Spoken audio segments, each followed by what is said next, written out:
What's up guys, it's your boy Alien, and in this video we're going to be talking about Ryan Coogler. And Ryan Coogler is one of the guys that created some of the most amazing movies itself in general, has been a part of it itself. He's been a part of Creed 1, Creed 2, he's been a part of Black Panther, and also a movie that just literally won an award in the Oscar, I believe yesterday, which is Sinners. And if you've not watched Sinners, bro, if you have not watched Sinners, I'm not gonna give you no spoilers, but you need to go watch some Sinners, bro. But yeah, we're gonna get directly into it. This involves his life story and involves him himself. You are like living the dream. He's become one of the hottest filmmakers in the business. They love it. I mean, he's just shown he can do an awful lot. A visionary at the very top of his craft. Ryan Coogler. Ryan Coogler. Ryan Coogler. January 2022. Just another day in America. Hey, sir. Do me a favor, Ryan. Come this way. Now to a troubling story involving one of America's most successful filmmakers. Famed Hollywood director Ryan Coogler was put in handcuffs attempting to withdraw money from his own account. The man who directed the movie Black Panther was arrested for robbing a bank. But he did not rob a bank. Police say he was detained at the Bank of America on West Pacers Ferry after passing an employee a note reading, "I would like to withdraw $12,000 cash from my checking account. Please do the money counter somewhere else. I'd like to be discreet." Ask him questions, he just point at the note, look at the note. He might just want to be discreet, but I have police around. Yeah, I mean, he might, but it just seemed weird. You don't get the benefit of the doubt. We detain and then we ask questions later. This wasn't the beginning of the story.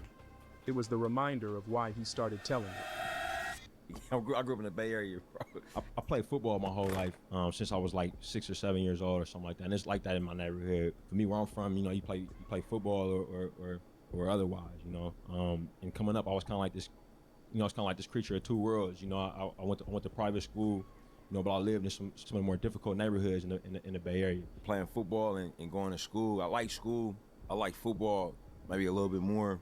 Got a scholarship to go to a school called St. Mary's College. I played quite a bit that season. Like I was returning kicks.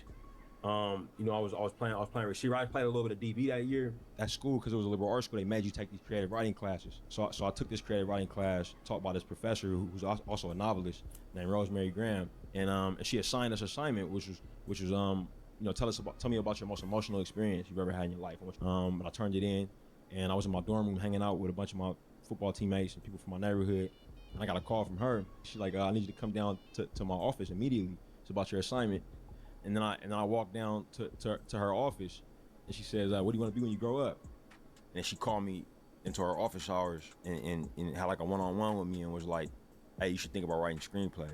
And So pretty much it inspired him, which is pretty amazing in itself to know that she inspired him to what kind of made him what he is right now, which he's pretty much a visionary. Is somebody that I've created a lot of movies of this generation that has inspired a lot of people, and at the same time too, has won him an Oscar and won also an amazing actor to an Oscar, my boy. And I went back to my dorm room, and my dorm room was empty. I'm thinking about how much I liked movies. I always liked movies. And then I started looking around my dorm room, and all I had was like rap posters. And I had no movies. I had $20. I hopped in my car, drove to Circuit City, and I walked around the DVD section, and I found like this Pulp Fiction. And I said, I like Pulp Fiction, and I picked it up, and it was a special edition, and it had a CD-ROM with the screenplay built into it. Now the moment you've all been waiting for.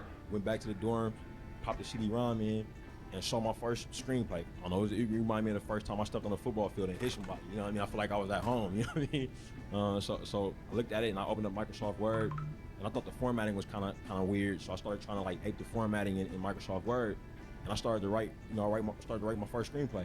That night. My girlfriend at the time, she's now my wife. She bought me a little software that I could write screenplays with. I fell in love with it. That's taken by Coogler. And he is hammered right over. And after my freshman season, they dropped their football program. So I got another scholarship to Sacramento State. By the time I transitioned to Sacramento State, I was doing it on the side, taking classes and shooting short films with my homies. I was doing real well going into my senior year. I knew that I wanted to apply to USC Film School, graduate school, but I was doing really, really well on the field. My prospects started to look bright, like maybe I could continue to play professionally, maybe in the States, maybe in Canada. and I was slacking on getting that application in. And I got an injury doing 7-on-7. And during that time, I realized like I need to put this application in for film school. Man, football is fleeting. You know what I'm saying? Not gonna lie though, football wise, a lot of people do not last for a long time in the career of football, due to the fact that a lot of people wants to become the best and the best, and at the same time it just takes one injury to destroy the entire people that are looking at you as a superhero, looking at you as the one. And I'm kind of happy that he kind of chose to go more towards that passion, because look at where he is right now. He's one of the best of best directors right now and filmmakers right now though, so you cannot lie. I quit. Around that time, The Departed was out, and Marty was all over the television, you know. And I remember looking at him and kind of seeing Marty Scorsese for the first time, but nobody was talking about him like retiring anytime soon or anything like that. And I knew football teammates that went to the NFL and had already retired when they were in their late 20s. And I thought, man, this is pretty cool. This dude is just kind of working. He's gonna work forever. I'll see you in the morning. Thank you. So I applied to USC Film School, and I got accepted. I found out I got accepted like in the middle of the season. And right around that time, man, I started to find myself, my mind wandering when I'll be on the field. Thinking about something else. I'm thinking about a movie I want to make. I'm thinking about being on set. You know, that shit is dangerous when you're doing that. You have to be, football, you gotta be all in. And that was kind of when I knew, you know what I mean? So Ryan turned his focus. I didn't know it was inspired though. That's pretty amazing that you can see that what pretty much it was, at that moment it was fully locked in. So that's incredible. Focus to film, and it started to pay off. Young African American males around my age started to grow out their hair and wear them in dreadlocks. So Locks is one of my first short films. It's a short film that I did at USC when I was in graduate school. But it's about a young man from Oakland who takes a walk through his neighborhood to a barbershop and cuts his dreads off. And at the time when I made it, everybody in my neighborhood had dreads. So it was a thing that had a stigma attached to it. But it was also something that if I went somewhere at that time, people would know I was from the Bay Area. I think a hero is somebody who puts the well-being of others on the same level as themselves, or even more valuable and more so than themselves. Yeah, the first time I met Forrest, I was still in film school, and somebody asked me if I liked Forrest Whitaker. A teacher did. Hey, do you like Forrest Whitaker? And I was like, of course I like Forrest Whitaker. You know, and then they were like, well, it's a woman that's running his production company, and she reached out looking for filmmakers to meet. And I met with this woman named Nina Yang. And then she was like, think about like maybe 3 movies that you would want to make, and come in and I'm gonna bring you in and you can pitch all 3 of them in front of Forrest, you know. That's actually pretty amazing. And that's like a 1 in 1,000 chance opportunity. Once you even know who this man is, bro, you know he is one of the most iconic of iconic people when it comes to Hollywood and making a movie about the culture. So that's actually pretty amazing. Pitched Forrest Whitaker 3 projects. Fruitvale was one of them. That was the one I believed in the most. And then I'm just kind of telling him about all these ideas, and I'm like super nervous. And then I get to Fruitvale, and I'm like, this is the one that I would make, you know, regardless. You know, this is what I want to make. You know, whether you say you want to make something with me or not, this is the one I'm gonna go off and make. And you know, and he was like, I don't know why you told me about that other stuff. You know, this the one. Yeah, this the one I want to make with you. You know, I feel fortunate. I feel blessed that I had the opportunity to be able to produce the first movie that Ryan Coogler is putting out. Ryan Coogler wrote and directed Fruitvale Station. It is his first feature-length film. He joins us now from San Francisco. Why was the Oscar grant story so important to you? It was New Year's Day, and I was working a security gig in Frisco. I remember one of my homies left the shift early.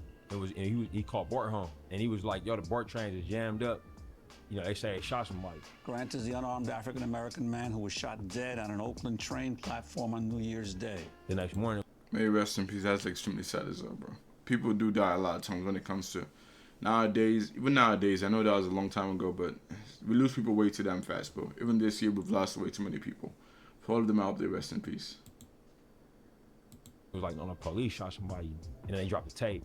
In January 2009, several bystanders videotaped 22-year-old Oscar Grant being shot in the back. That was the first black man to get murdered on camera like that. The seed got planted for me to want to make a film about it. Next stop, Fruitvale Station. And I was looking for an actor who looked like Oscar, who was around the same age as Oscar, who could be believable. And I was also looking for an actor who I thought could get the job done in about 20 days. That's about what we had. My boy, this is when he connected with the person that he pretty much puts in every one of his movies right now. one of the most legendary actors of all time, the one that just won the Oscar for being an icon when it comes to acting, being one of my favorite actors of all time, bro. I'm not gonna spoil it for y'all. Mama, you know I don't gotta worry about that. I told Nina Yang Bon Jovi. Michael B. Jordan, the GOAT, bro. I was gonna say pause for a minute, bro, for Michael B. Jordan, bro. I know you're not gonna see this, but if you ever see this, bro, you are an icon, and thank you for everything you do for us, bro. You have been doing movies for years and years and years, and you have been, from people hating on you for you being yourself all the way to being now. I genuinely want to say thank you for everything you've done for the community, bro. And I'm so happy you won that Oscar, bro. You deserve that shit. Was our producer who my first choice was for the role, and it was Michael B. Jordan. Around that time, Red Tails had been in theaters, Chronicle had been out. We knew his work from The Wire and Friday Night Lights and Parenthood, and we met at a Starbucks, and he seemed surprised to see me. He was like, "Oh, you the director?" I'm like, "Yeah." And we talked about our families, about our hopes, our dreams. I remember thinking, man, I hope this dude wants to do this movie because it feels like he's going places, man. But he was one of the first people that really let me know, you know, like, hey, Mike, yo, I think you're a movie star. At a time where I was doubting myself, you know what I'm saying? The funding for Fruitvale fell through, I think, like, what, a week before production or something like that? And it was Octavia changing her rate that eventually got that produced. It did more than change her rate, man. She put her own money in. She found other producers. She did so much, man. And then Forrest, you know, took a chance on me. You know, it's part of why I love actors so much. You know what I mean? Like that. That's kind of who gave me my break. I was at Sundance, and it was cold. A lot of people, and it was a weird feeling because it's like, oh yeah, people are like fighting to get into this movie that they haven't seen yet. You know, and I was like, yo, what if it's bad? And like Oscar's family was there, and they were seeing it for the first time. So I was like terrified that they wouldn't like it. I was too busy watching Oscar's family. Oscar. Well, I was sitting right behind him. But they said it felt like he was like he was alive again for a little bit. A little movie called Fruitvale took the Sundance Film Festival by storm, winning both the Grand Jury Prize and the Audience Award for a U.S. dramatic film. And this goes back to my home, to the Bay Area. But that has to be amazing. But being able to win that with so many iconic people at the exact same time, bro. Being able to win that with one of the people that's gonna be one of the people you're gonna pretty much get an Oscar with. One of you you're gonna get an Oscar with at the exact same time, Michael B. Jordan, now in 2026, and also doing it with somebody that's legendary to the game at such a long time, just such a young time in your career, bro. That's legendary, bro. Sorry if I'm stumbling too much, but that's just legendary, bro. With its young star, Michael B. Jordan from Chronicle, and being the first film from USC grad writer-director Ryan Coogler, it was a much-needed success story for a festival which has been short on credibility and relevance lately. But the simple fact that we made it into the film festival is such an achievement in itself. You know, that I feel very fortunate. Feel me? We just trying to get home. Well, for me, it was really important to tell the story from the perspective of the people that knew him the best. After the situation happened and Oscar lost his life, the event itself became very politicized. You know, people kind of picked sides, people that didn't know who he was. For me, it was something that I wanted to get to the heart of who he was to the people that knew him the best before the situation. I'm Ryan Coogler, writer-director of Fruitvale. Fruitvale came with a lot of opportunity, like afterwards. But one of the folks that I met, I think his name was Adam. Man, what was Adam's last name? He ran Paramount at the time. He said to me, "I love Fruitvale," but he said, "Man, do me a favor and don't make the same movie all over again." He was like, you got. That is one thing that is true. A lot of times people do repeat the exact same movies over and over and over again, and create the exact same movies, trying to replicate the same success that the other ones did, but then they get in a mind block, so they cannot put themselves away from doing the same thing. To where, like, I'm gonna put it more into music. People like Dax, where like they're known for going for the exact same stuff over and over again, and eventually people are gonna kind of figure out that you're not doing this for being genuine. You're not doing it to be genuine. You're doing it more to just get those clicks, and people do not like that. People like generosity. People like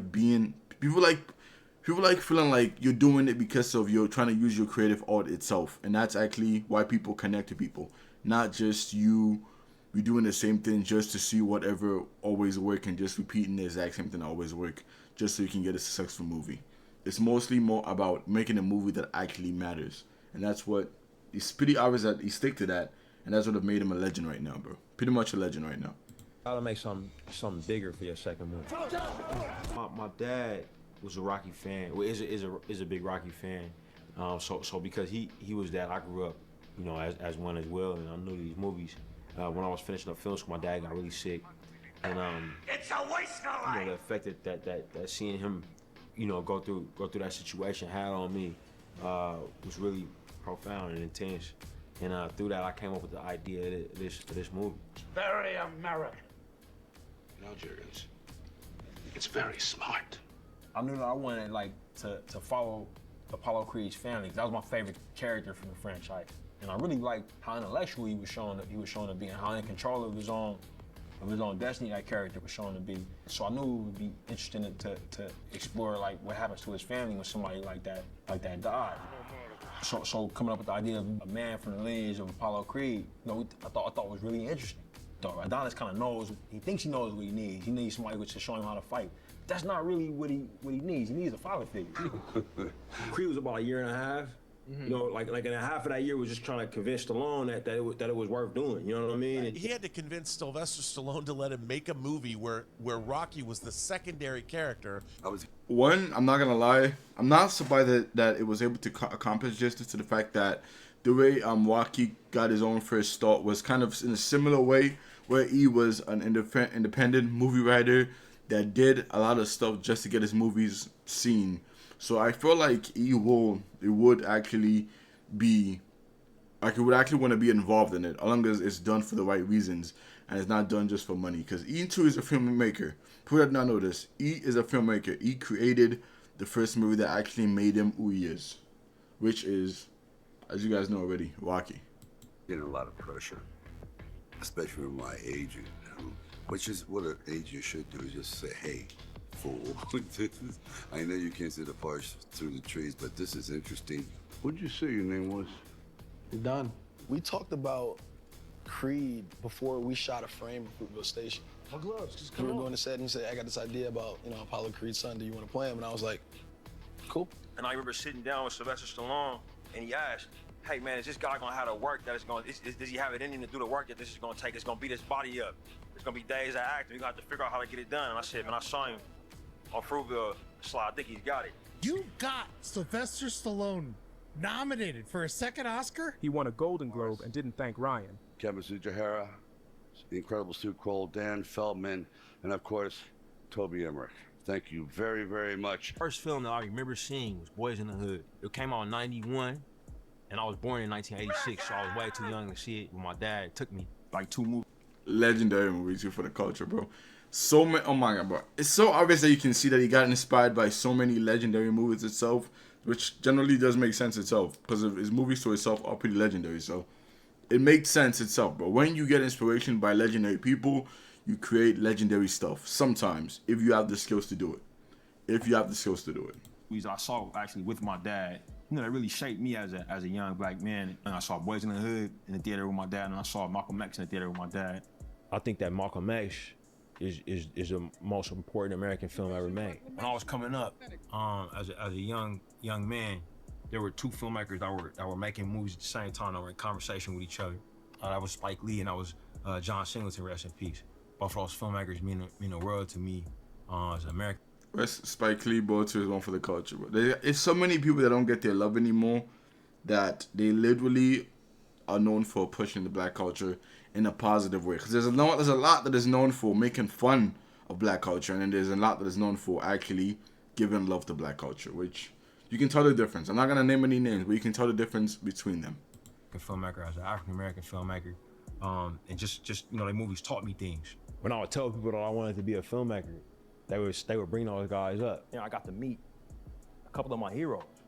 John Singleton being one. He was an alum of USC, and he told me that it was my duty to continue to mine our collective experience and tell the stories through cinema. He said it was my duty. And he said he was proud of me. Jordan had just made Get Out. Ava was on campus, she was making Wrinkle, and Dot was doing his thing. It was a time where it kind of felt like anything was possible. You have my word, I shall not attack any of you again. And T'Challa, hereditary chieftain of the Wakandas. When Namor, our executive producer first reached out, I was finishing up my last film called Creed. I was really kind of circling these ideas of African identity and representation and personal responsibility. All those things were things that I was thinking about, and I was kind of thinking about a project that would speak to those themes. I'll be able to explore those ideas. So when I spoke with Nate about the project, I thought it would be an interesting opportunity. Director of Black Panther, Ryan Coogler. By the time Marvel Studios had reached out to me, one, I'm not gonna lie though, I feel like there'll be nobody else that would do Black Panther so damn good. It's like I feel like the only two people that could do Black Panther and the way that it is right now that it's so damn good is either Kenan Thompson or M, because they both know the culture enough and they both actually care enough, and they actually care about to make sure that there's a reason the movie was legendary, bro. That's what I'm trying to say. The reason the movie was legendary, except for the amazing actor, rest in peace. You know what I'm talking about. But except for him, bro, there's a reason why these movies all did extremely good. And it all has to do with the fact that you have somebody that's passionate about it and that also linked it to his own life. When you link something to your own life, link something to your own experience, you don't do it for money, you don't do it for fame, you do it more for the love that you have for it specifically. And when you do that, even with artists too, you see majority of the time it comes out so damn beautiful because of it's no longer just art, it is literally you. And when you're showing yourself out, people love seeing the real you, not the version of you that you show people. And I'm not surprised that, because all of his movies are good. All of his movies are bangers, bro. Because they're all up to tie with the fact that is how he physically feels himself about the characters that he's creating and that he's directed. Chad had already been cast, and I didn't know Chad. So in Civil War hadn't come out yet when I first sat down to meet with him. Our first time together, we were completely alone, and he somehow snuck into a hotel room I was in during a massive press tour for Creed. It was crawling with press, but he got by all of them, and I was so impressed by that. I asked him how he got past everybody, and he smiled at me and said, "That was the Panther." And our first powwow was just to make sure that, are you the guy I want to go down this alley with? And he was like, are you the guy I want to go down this alley with? And it was like, yeah, let's do it. And he's here right now. And I love watching, pop culture movies. I love watching movies with black leads. And we had 3 big ones in it. Blade, yeah, but you gotta say, bro, Blade, bro. You got Blade, you got Spawn. Whichever one am I missing? You got Blade, you got Spawn, you have I forgot the one with Will Smith. I forgot that one in general, bro. In the 90s, you know what I'm saying? You think about it, you had Denzel, you had Will Smith, you had Wesley. And I used to think, man, wouldn't it be amazing if, we had a movie where like Denzel went head to head with Will Smith, or Denzel and Wesley Snipes went head, we never got that movie for whatever reason. But for me it was like, oh wow, we can maybe give people who coming up in this era, we can get them that movie. An adversary at Black Panther I have to face, named Eric Killmonger, played by Michael B. Jordan. One thing I do gotta say is I like how he's always brought Michael B. Jordan with him every time. Because Michael B. Jordan, I'm not gonna lie, he's always helped him make more bigger bangers. Because he is such an amazing actor, bro. I might be jacking it too much, bro. But he's such an incredible actor, bro. And he's actually passionate, and he does whatever he has to do to make the work happen. And that's what I generally love about him, bro. This is a young African-American man directing a superhero movie with an African-American lead. They've been writing about this character for over 50 years. Different writers have been adding to him, and Stan Lee and Jack Kirby, 2 Jewish cats from New York, came up with this character in the 60s.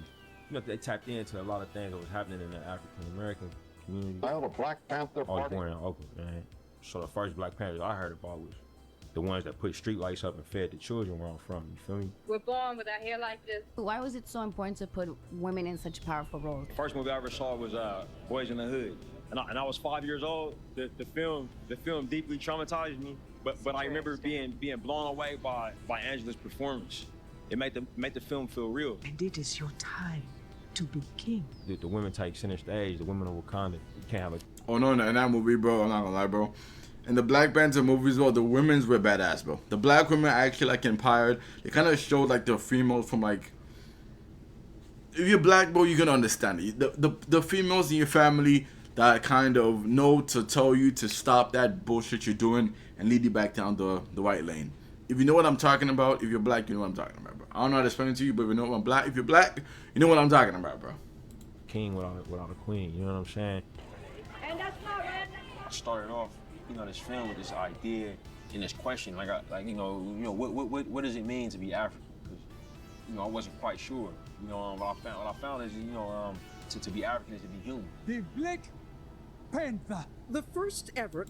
I won't lie though, a lot of us Africans, because I'm Nigerian specifically, I'm African, I'm Nigerian myself, we did kind of find some of this stuff funny because it's obviously based on old culture of Africa, which some of it is still culture that's going on right now, but it is kind of a little bit aged culture. So we did find some of it funny in general, but depending on where you are from Africa. So for us, because I'm from Nigeria specifically, we found some of the stuff funny, but at the same time, the message was still there. The message was still there. And for me, being someone that is a geek when it comes to Marvel, DC, seeing a character that is black that actually has to do with also where I'm from, not gonna lie, I loved it. I generally loved it. Do I love a bunch of people randomly coming to me and saying Wakanda forever? No, I'm not gonna. I don't like that one. But at the same time too, if it keeps the message out about the movie and about the culture, hey, I'm with it anyway, bro. And even you got Wonder Man, because now we got Wonder Man too, bro. Like, we need more black actors, bro. More black superheroes. I'm actually loving it, bro. Now we got Wonder Man, bro. Y'all need to go watch Wonder Man. We're gonna get back to it. Let's get back to it, bro. I'm doing too much. Watch Wonder Man. Big budget comic book story with a black superhero. Without question, the biggest movie of 2018 was Black Panther. It's completely sold out. It was sold out everywhere.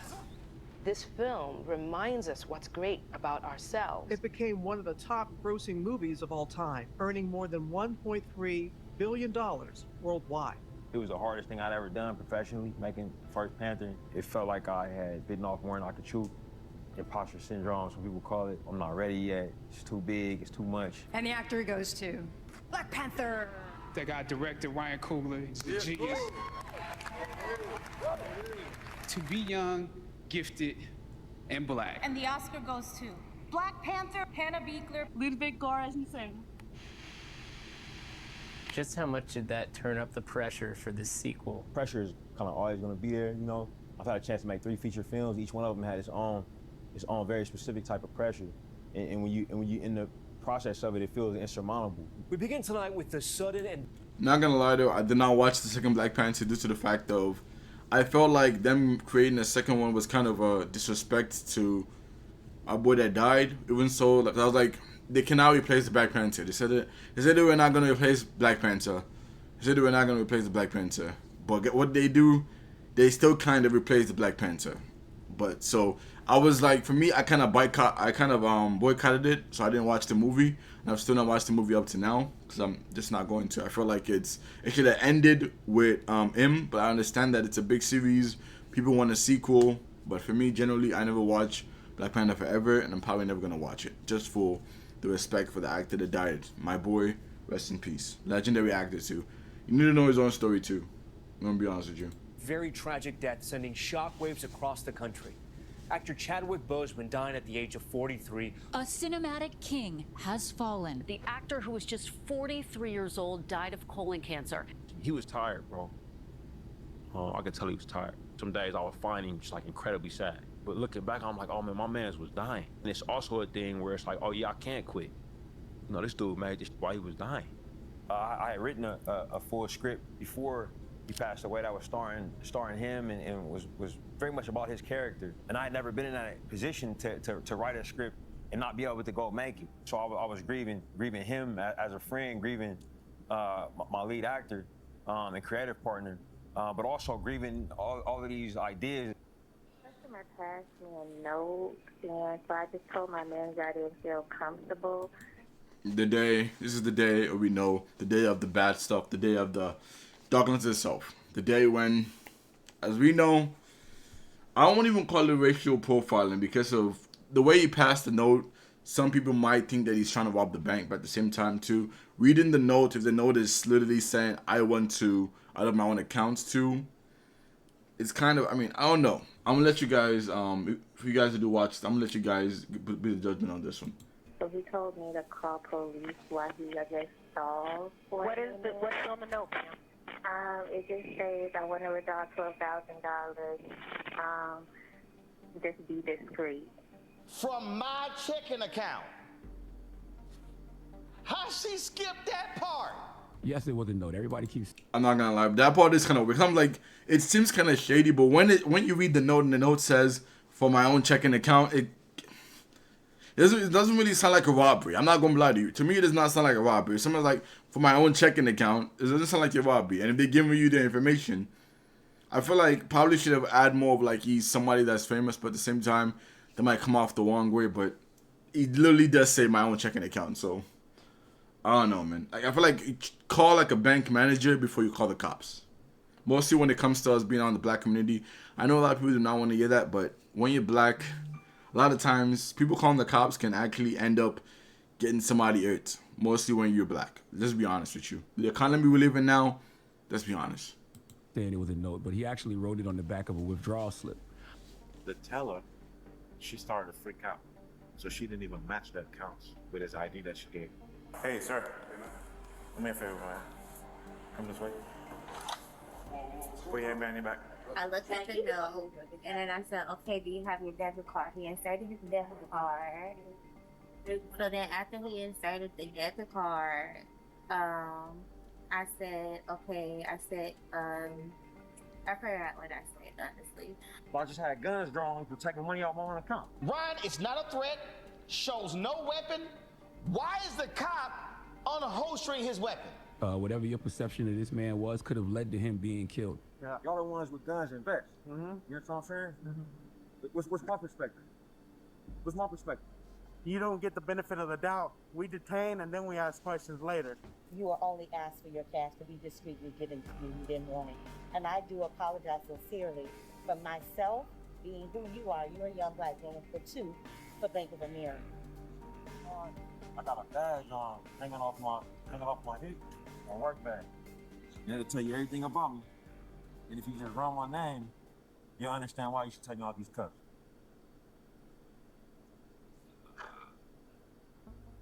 I feel like a deep sense of gratitude and good fortune to return to the set of Black Panther: Wakanda Forever and return to the family that made the first film. It was a really rewarding experience, I would say. Bittersweet in many ways. And as for the identity of the attack, My feature film career, I made a lot of stories that dealt with fatherhood and so this was the first time for me to explore that foundational relationship, that relationship between a mother and their child. I am queen of the most powerful nation in the world, and my entire family is gone. Amazing to see a life and a career that's been so well lived, so well done, and it's showing no signs of slowing down, you know? Yeah, last night Angela Bassett became the first actor in a Marvel film to win a Golden Globe. Ryan Coogler. I mean, she's an amazing actor. The fact that this is the first time she's winning a Golden Globe after years of literally acting her ass off, being a queen of the culture, that's insane. And that tells you more about Hollywood itself in general, about all you have to work once when you're black. How much harder you gotta work just to achieve something when you're black. That's crazy, bro.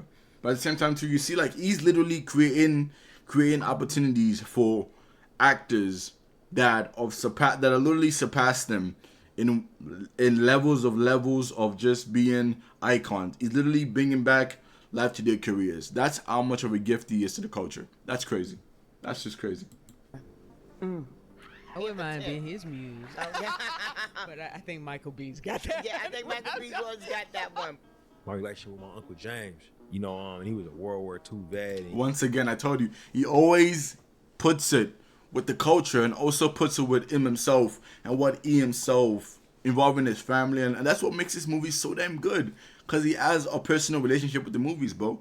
So anybody that wants to do movies, make sure the movies you're doing is not based on what somebody else does. Make sure it's based on what you yourself generally love and what you yourself are passionate about.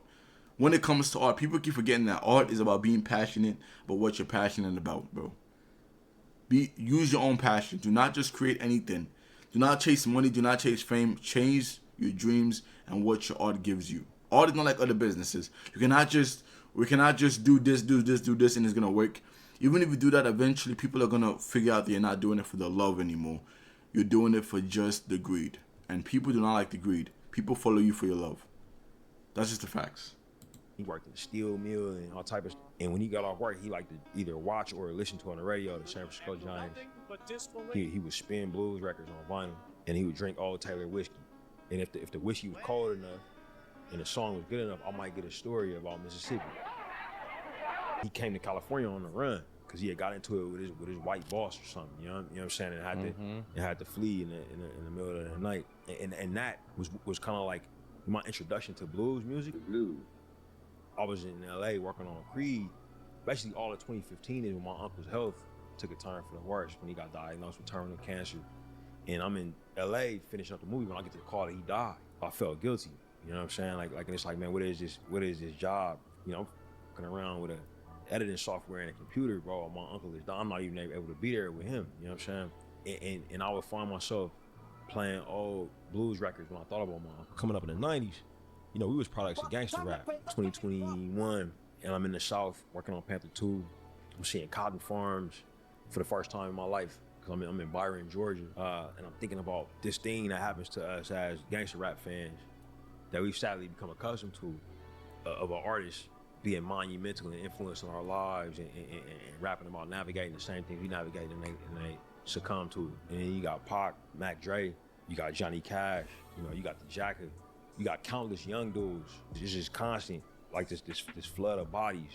It put me in. Rest in peace, though. A lot of people the craziest thing is, a lot of people that he has shown still in my generation that have passed away. Rest in peace, Pop Smoke. Rest in peace, Young Dirk.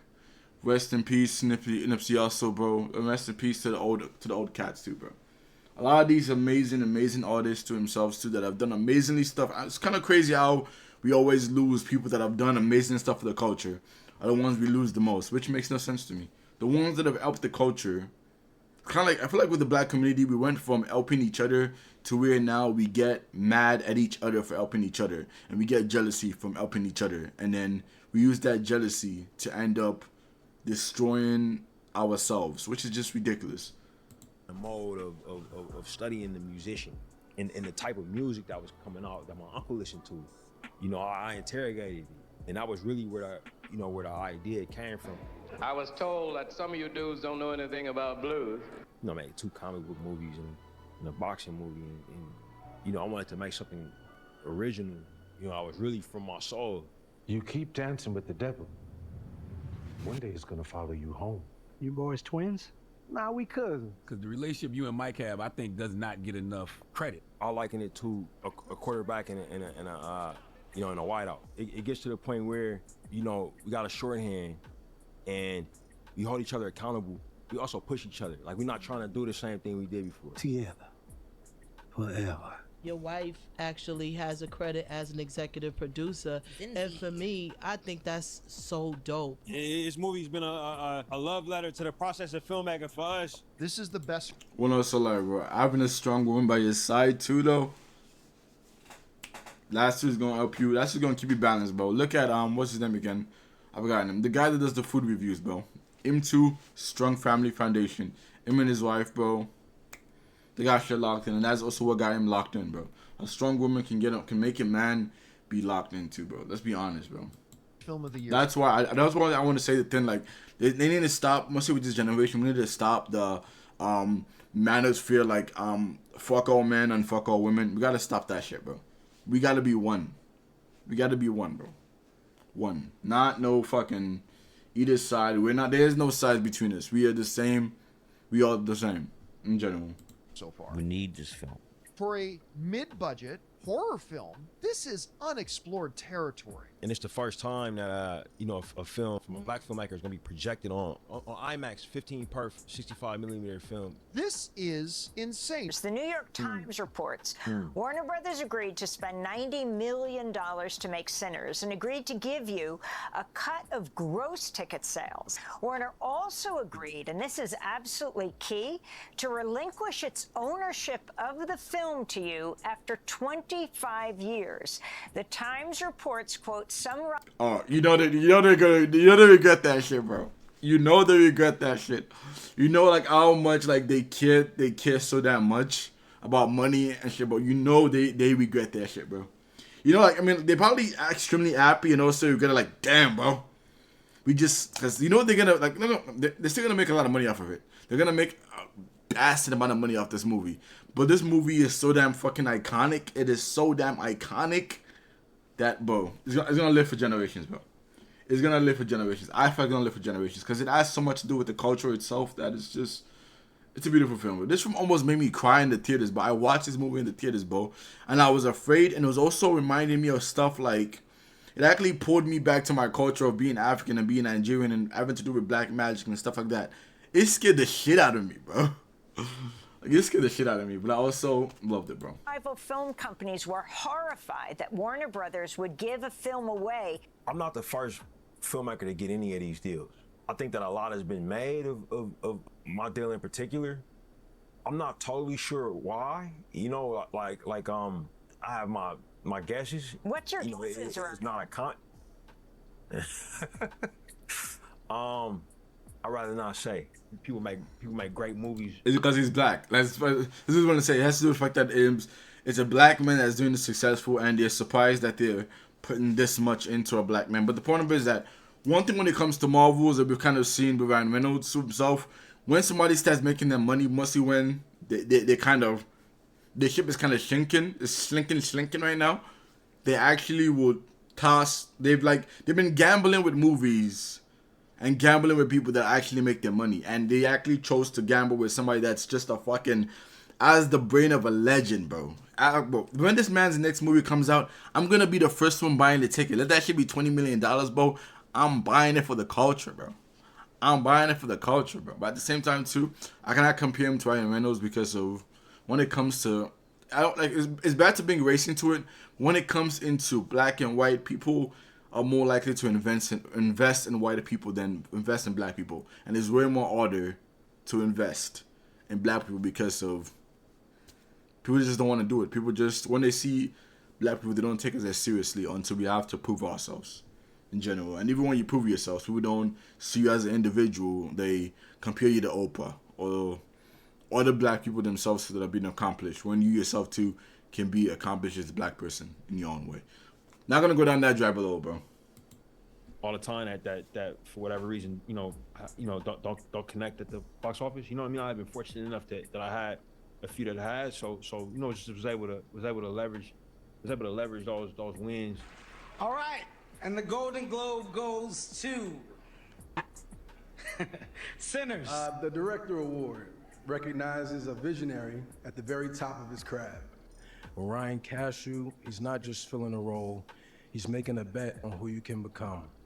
Throughout his career, Ryan has shown black people on screen in ways that oftentimes we have not seen before. Filmmaker Ryan Coogler, who is now a Hollywood superstar. And it's a big morning for Hollywood because the Oscar nominations are out. Box office hit Sinners is now a record breaker with 16 nominations, making it the most nominated film of all time. It is up for Best Picture, Best Actor for Michael B. Jordan, Best Supporting Actress for Umni Mosaku, Supporting Actor for Delroy Lindo.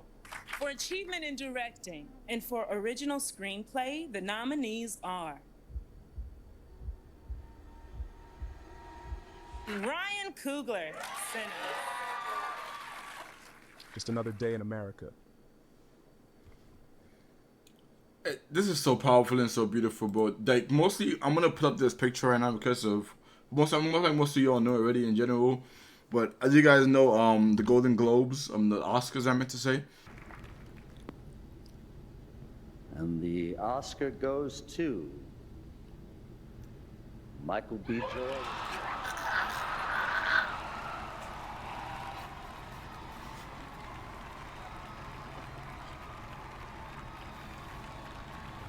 This is the first Oscar win and nomination for Michael B. Jordan.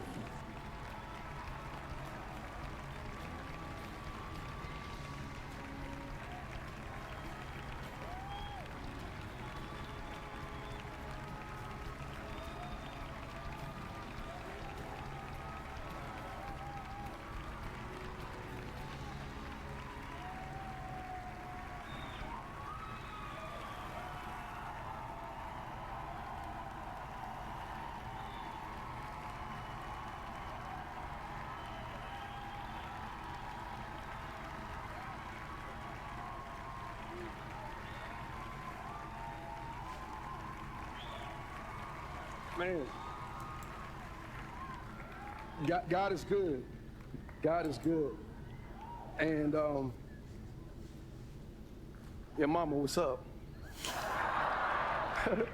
Y'all know how I feel about my mother and my father's here. Your pops, where you at? My dad came in from Ghana. He flew in from Ghana to be here. My brother, my sister's here. My family. I want to thank Warner Brothers. I want to thank Mike and Pam for believing in this dream, this vision of Ryan Coogler, and betting on the culture and betting on original ideas and original artistry.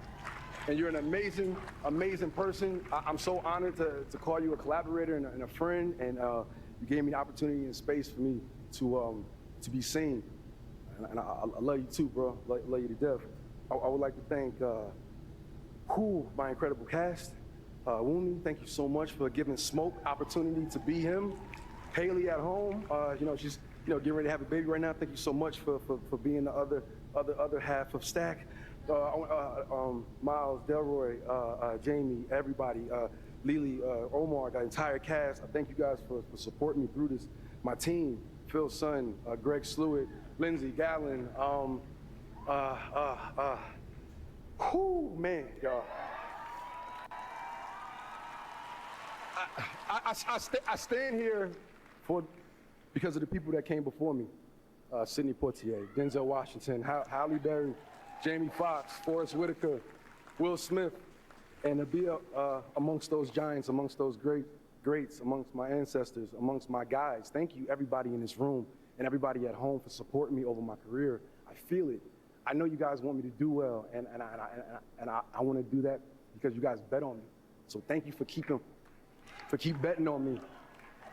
And I'm gonna keep stepping up, and I'm gonna keep being the best version of myself I could be. So I just want to say thank you for everybody in this room that had something to do with my success. I love you guys, and everybody at home who supported Sinners, who went to go see the movie once, twice, 3, 4, 5 times. Thank you, because you guys made this movie what it is. I love you. I love you. I love you.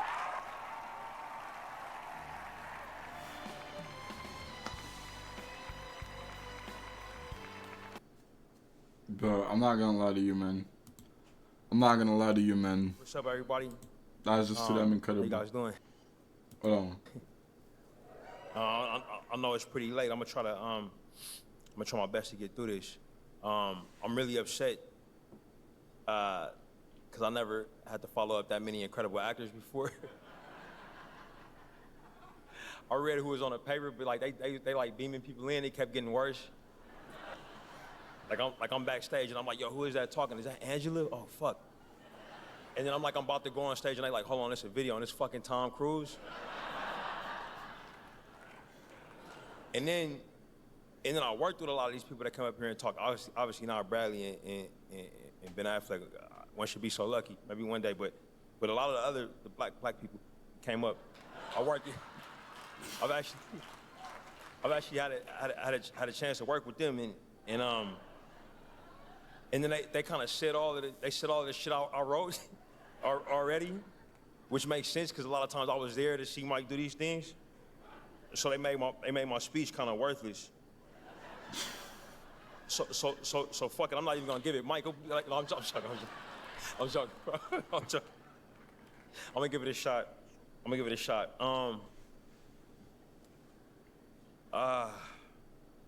How do you?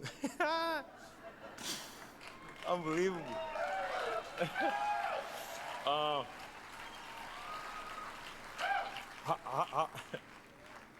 do you sum up? How do you sum up 13 years of partnership, friendship, and brotherhood in one speech? I'm gonna do it by giving y'all a few stories. But before jumping in, one thing I hadn't heard about, Mike is an incredible individual, man. He's a businessman, he's a family man, he's an activist, he's a director, he's an actor, all those things. He's also an incredible philanthropist. He's actually like the first one of my friends to invite me to an event that they organized. I'll never forget, it was Lupus LA. And he hit me up, he was like, hey, I want you to come with me to this thing. And it was I believe it was on a Fox lot. But it was just this beautiful setup. And that was the first time I learned that his mom had been struggling with lupus. And how much time and dedication Mike had been given to that cause. He volunteered and gave money to Big Brothers Big Sisters, the Watts Empowerment Center. And even to this day, he has the foundation's Outlier Society Fellowships, which is focused on providing opportunities for access and education to the next generation of Black and brown leaders.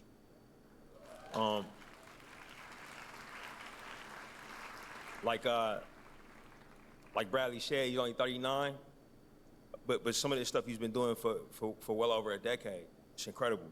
And it set an incredible example for me. But getting back to how we know him, he's an incredible businessman, obviously. When I first met him, he was talking about optioning books and all of the things that he wanted to do, owning sports teams. It's crazy to imagine that in just over a decade, some of that stuff has come true for him. He's an incredible family man. All he talked about when I first met him was his mom and his dad, his younger brother, his younger sister. I've seen him be a fierce protector of them. He's now an uncle to a niece and nephew, constantly sending me pictures and talking about him. He's an incredible friend. Some of his friends, like Sterling and Chad, are still here, still around, still kicking. He's incredibly loyal. We talked about his prowess as a director. I'm not gonna talk to y'all about that. His prowess as a producer, I'm not gonna talk to y'all about that. I'm gonna talk to you guys about the job that I think he was born to do, which is act. That's the thing that I've seen him do the most up close. That's the thing he does that changed my life, changed my family's life. Mike has this incredible capability to make the difficult look easy. We did Fruitvale together. Mike's from Newark, New Jersey. We got some similarities, but East Coast is kind of basketball place. You know what I mean? I think it's because of the weather, but on the East Coast, people kind of tend to stand straight up, upright. When they want your attention, they say, hey, yo, yo, yo. I'm from 3,000 miles away. Oscar Grant was from 3,000 miles away. We had to break all those habits to get him to be in there. He was also kind of built slight, like an underwear model. And Oscar Grant was a regular guy. So our first job together, I said, hey, bro, you're gonna have to eat a lot of cheesesteaks, and cheesecake. He had to gain about 15 pounds, and he had to be a little more hunched over, Bay Area style. He had to get rid of the yo. I had to put beautiful Michael B. Jordan in an oversized black hoodie like we used to wear, and a beanie like we used to wear. I had to hide the movie star. And he did it. He took to it. It took a lot of work. And he did it so well that people actually thought he was from the Bay Area. Like still to this day, people ask you that, right? It's incredible. It's for a niche audience. I honestly didn't know if the movie would sell. You know, I figured we make something that at least won't get me kicked out of Oakland. You know what I mean? But look at us here at the American Cinematheque.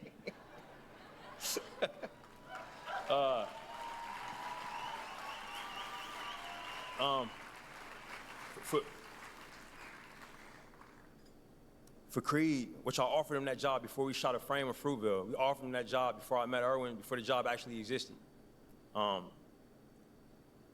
He had to learn how to box, something he'd never done before. And if y'all know boxing is a sport people do from the time of babies. You know, you can pick out somebody who's just a beginner very easily. Man, he worked nonstop, 10-hour days, 12-hour days, 15-hour days, training, completely changed his body again. For Black Panther, he had to change his body again, gaining more weight so he could look like a Navy SEAL. Daniel took from right out of my speech about how long it would take the scarification to be placed on. But we're gonna move past that because he said it in a beautiful British accent. But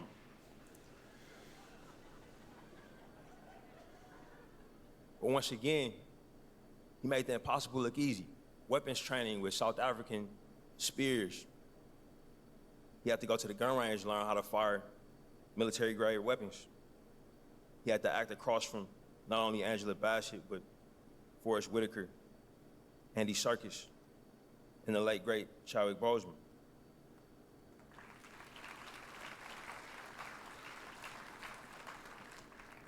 For Sinners, it was obviously his heaviest lift yet.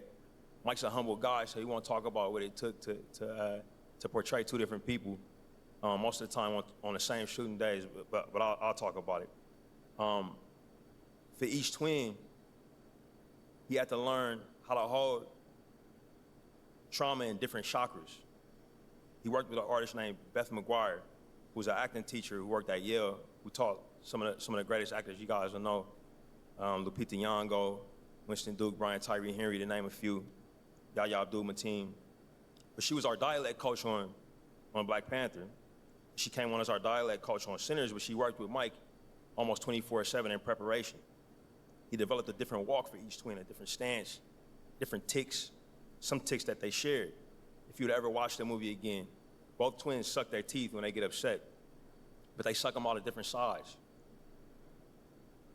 Mike asked Ruth, our incredible costume director, to get him shoes in different sizes. One size too small, which is an old trick from The Godfather for Sonny, but one size too small for Stack, so he was never comfortable. So when you watch Stack, he's always constantly moving and kind of upright, and one size too big for Smoke, so he wouldn't move unless it was necessary. It was incredible. We hired twin consultants to take him through meditations to understand what it would be like to grow up with a double who looks just like you, acts just like you, but is a completely different person. Mike did all of the meditations. He did all of the dialect work. He had different key phrases for each twin. I would see him go away in the corner, get the headphone in, and get the cadence down, and come back. Oftentimes, when you guys see those twins on a day, we shot them both ways. Each time when Mike would have to change clothes and come back. But the crazy part about it was, because we had a twin double, he would have to direct another actor on moves that he thought he might do as the other character. It was insane. And for me as a director, I had to stand by, direct Mike, then watch Mike direct somebody else. Film one, pick a take that we like, have Mike go change, figure out something else to shoot. Mike would come back as the other twin, different clothes, and then we'll film that again. We had sound cues lined up that he would have to hit. And Mike's so incredible. I think it's from his work in television as a kid, but also all of the athletic work that we've had to do. Man, he can hit everything right on time. A big example of that is the match light. I don't think it's another actor in the world who might have pulled that off. Maybe Tom, but it's all I can think of for right now. And he makes these things look so easy that he often gets overlooked. So it's my greatest honor to be here to talk to you guys about it a little bit. And if you want to know a little bit about Mike, I'm gonna tell you about the first day that we met. All right, it was at a Starbucks, crazy enough. Actually, it was at a production office right across the street from Starbucks. Mike, what street was that, bro? It's right by, like Barham or some shit like that. Cahuenga. Okay, it's a Starbucks on Cahuenga. If you leaving like the Warner Brothers lot and you going and go get on, I think the one-on-one that is, it's a Starbucks right over there on the street. So we had a production office for significant productions, Forrest Whitaker's production company who did Fruitvale, and I was waiting on pins and needles for Mike to come through to have a meeting with him, you know, because if I got this movie star on my indie, maybe we have a shot. And he put up to the production office and he says, "Hey man, you want to get a coffee? You know, it's kind of dead in here." You know, I said, "Sure." There's a Starbucks across the street. He said, "All right, come on, let's go." So we go to walk across the street, and Mike just walks right into the street in the oncoming traffic, right?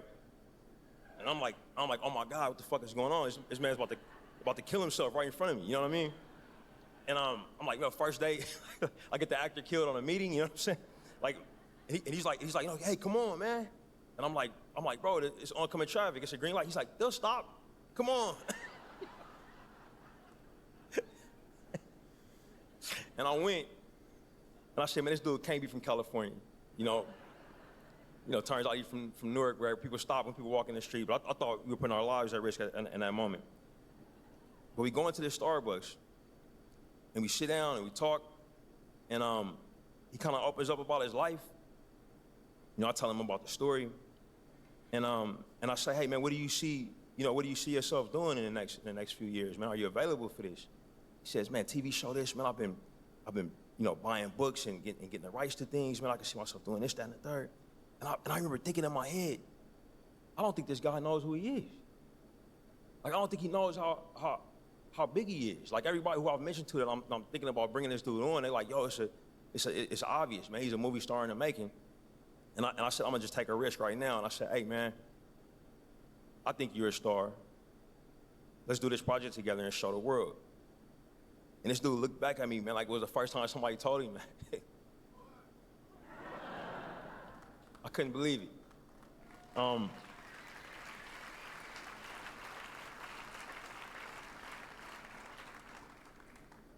There was another conversation a few weeks after that, because Mike was he was going out for a TV show at the time. The TV show didn't get picked up. And he called me. He was devastated. Very emotional on the phone. Mike's an Aquarius. He can get very stormy. And I remember being upset. And I said, hey, man, I said, maybe this is God trying to tell you you're a movie star, bro. And it's time to take a little break from TV. And he came to Oakland, and we got busy with the great Octavia and my collaborators, Zenzi and Sev, and I think we made something that didn't get me kicked out of Oakland, let's say. But the biggest thing was Oscar Grant's family. You know, he was a living, breathing person. He wasn't a comic book character or a fictional boxer. It was pretty crazy that this job was dropped in our lap to do justice to this guy who Mike couldn't go interview. He couldn't spend time with, he couldn't study how he walked. It was all based on interviews of loved ones that knew him. And they had no interest in seeing the movie until it was done. And they all came to Sundance, and I was a nervous wreck. I was convinced I had fucked it up. But they watched the film at the world premiere, and his uncle stood up and said, yo, I feel like I saw my nephew for an hour and a half. That's the power of Mike when he's in his bag, doing his first love.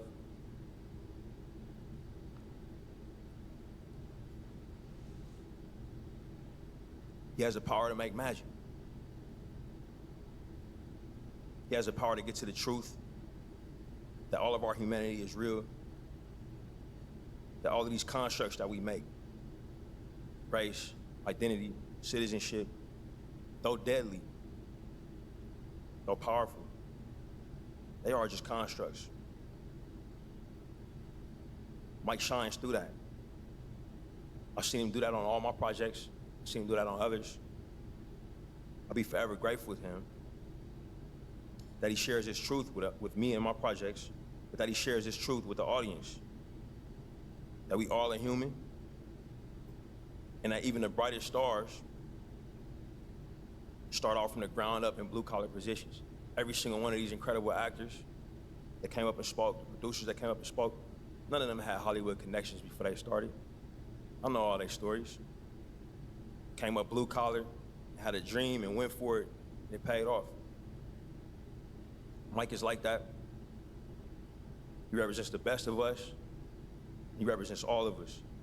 So I just want to say thank you, bro, for always trusting me, all the crazy ideas, all the crazy notes. I want to apologize for putting you in all that blood, for having you get punched on camera, for everything I've done wrong to you, bro. I apologize.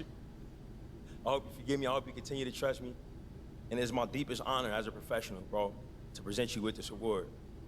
Come up here and grab it, bro. But yeah, flowers to Michael B. Jordan, flowers to him too, because they're both amazing actors. They're both incredibly, amazingly actors. And also, I just gotta say, this is for the culture, man. I generally love this. I know this is a long ass video. If you do watch this to the end, put for the culture, or just put love Michael B. Jordan and put for the culture. And I will shout you out in the next video itself. I will literally dedicate a segment to you in the next video if you do watch this in general. And thank you guys for watching this. It's been your boy Alien CX, and this video meant a lot to me. And I'm gonna start to do more videos that as to show more about what I care about and what I generally give a shit about more. So yeah, thank you guys for watching this. Be your boy Alien CX. Wakanda forever, my brother.